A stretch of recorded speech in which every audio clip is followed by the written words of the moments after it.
questions lang po, sir. Yes. First question is, by being frank about it, are you behind the impeachment case against Lenny? Do you have Never. something to do about it? Never did anything, and I will not do anything about it. Magtanong na kayo, siging patanungan ninyo. I never lifted a finger against anybody. Tapos na ako dyan. I'm beyond politics. I am not, gano'n na sapatos mo, Adria. I am beyond politics. I do not want to tinker with it. I just want to focus on my job as which you have given me. And may I reiterate that I will comply with my promises, the basic things, like for example, corruption, drugs, and criminality. I will deliver on my promises. Listen to me, even if it would cost me my life, my honor, and the presidency. Kaya kong bitawan lahat yan, wala sa akin. But I will comply with my promise. The drive against corruption, the drive against criminality and drugs will resume, and it will continue, and it will be brutal if they do not understand the role of government. Suppression includes all. Kaya drop the shabu if you want to be alive. You don't want trouble with government, stop trafficking. Yan lang. I will not be for a moment be out of focus on that. Ano yung pinangako ko? Diyan ako rise and diyan ako babagsak. Ipinahayag ni Senador J.V. Ejercito na hindi makatutulong sa bansa ang anumang pagpaplanong pabagsakin ng Administrasyong Duterte. Aniya, maliwanag naman na maraming Pilipino ang sumusuporta kay Pangulong Rodrigo Duterte at patunay nga dito ang resultang nagdaang eleksyon. May report naman si Joy Gumata. Ikinalulungkot ni Senator J.V. Ejercito ang paghahain ng impeachment complaint laban kay Pangulong Rodrigo Duterte mula mismo sa isang kinatawan ng mababang kapulungan. Ayon sa mambabatas, hindi nakakatulong sa bansa ang pagpaplano ng pagpapatalsik sa presidente, kayong binigyan siya ng matinding suporta at malinaw na mandato ng taong bayan noong nagdaang eleksyon. We support the president because he was given the mandate by the Filipino people. So we are supportive of this administration, but we still maintain our independence. No, if we see something irregular or we see something wrong, we will also criticize. Umaasa naman ang mambabatas na hindi tuluyang magiging hadlang ang politika sa pagtutulong-tulungan ng mga opisyalis ng pamahalaan, lalo na ng dalawang pinakamataas na pinuno ng bansa. Dagdag pa ni Ejercito, ramdam na ramdam niya ang sinseridad ni Pangulong Duterte at Vice President Robredo sa pagsasagawa ng kanilang tungkulin sa taong bayan, kaya naman magiging mas mabilis ang paglaban sa mga problema ng bansa sa droga, kriminalidad at kahirapan kung masusolusyonan ang hindi pagkakaunawaan ng dalawang partido. I'm hoping that one day they'll both realize that, you know, it will not be healthy for the top officials of the land to not to be united. Binigyang diin naman ni Ejercito na sa kabila ng mga political imbalances sa Kongreso, mananatili siyang nakatutok sa kanyang mga priority projects tulad ng pagpagawa ng railway system sa Mindanao at ang pagbuo ng isang full-fledged housing department na tututok sa pagpagawa ng mga kinakailangang pabahay para sa mga Filipino informal settlers. Inaasahan darating na sa bansa sa Marso 29 ang 2 pang fighter jets na binili para sa Philippine Air Force.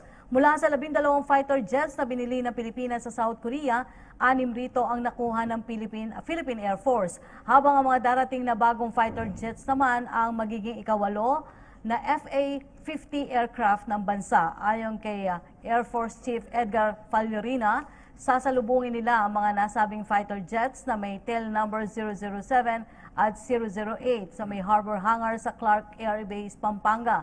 Inaasahan naman makukuha ang lahat ng fighter jets ng bansa mula sa South Korea ngayong taon.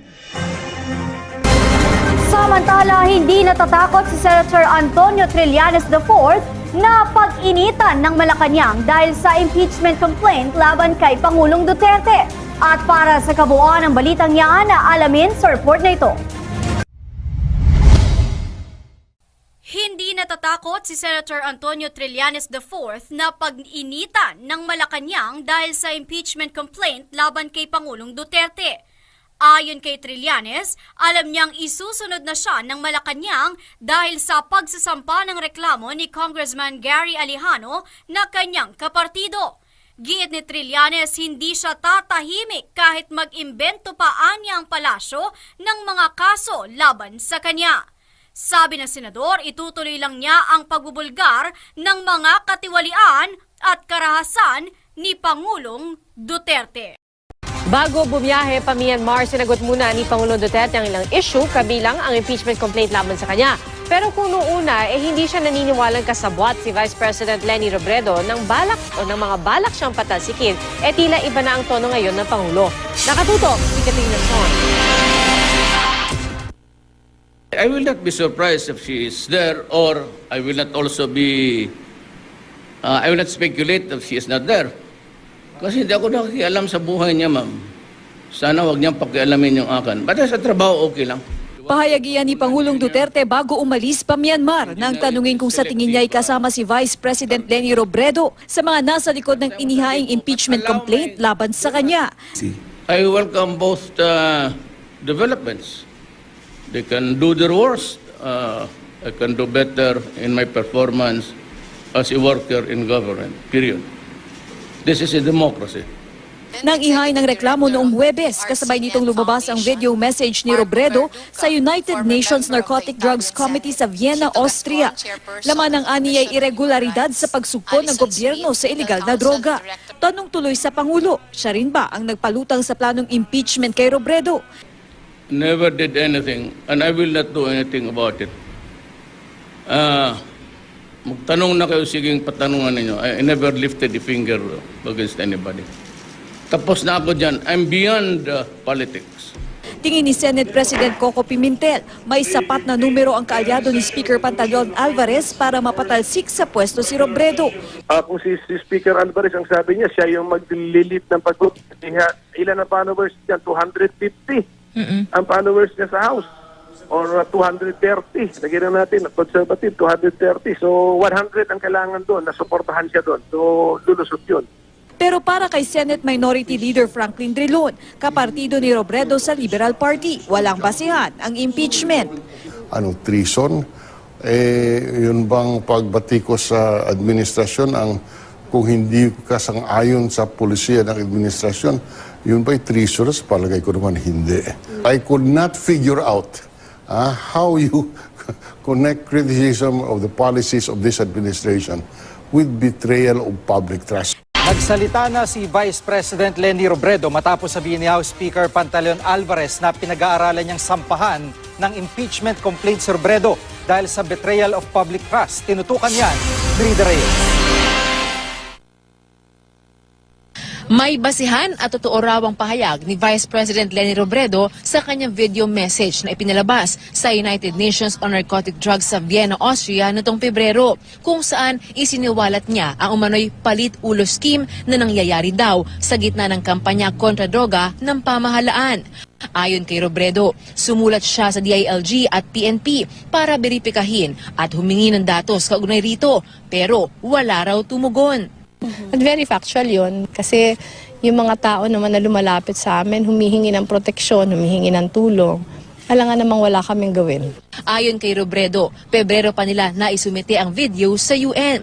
Kaya wala raw itong kinalaman sa pagpapalabas nito sa parehong araw ng paghahain ng impeachment complaint ni Magdalo Party List Representative Gary Alejano laban kay Pangulong Duterte sa Kamara. Pinag-aaralan ni Speaker Pantaleon Alvarez kung pwedeng basihan ng impeachment ang video message ni Robredo. Dagdag pa ni Alvarez, hindi niya matawag na Vice President si Robredo dahil hindi niya alam kung nanalo nga ito noong nakaraang eleksyon. Merong grand design na yun nga, patalsikin yung ating Pangulo at ito ay pinangungunahan ng ating ni Leni Robredo, no? hindi ko naman matawag na Vice President dahil hindi tayo sigurado kung talaga nanalo yan.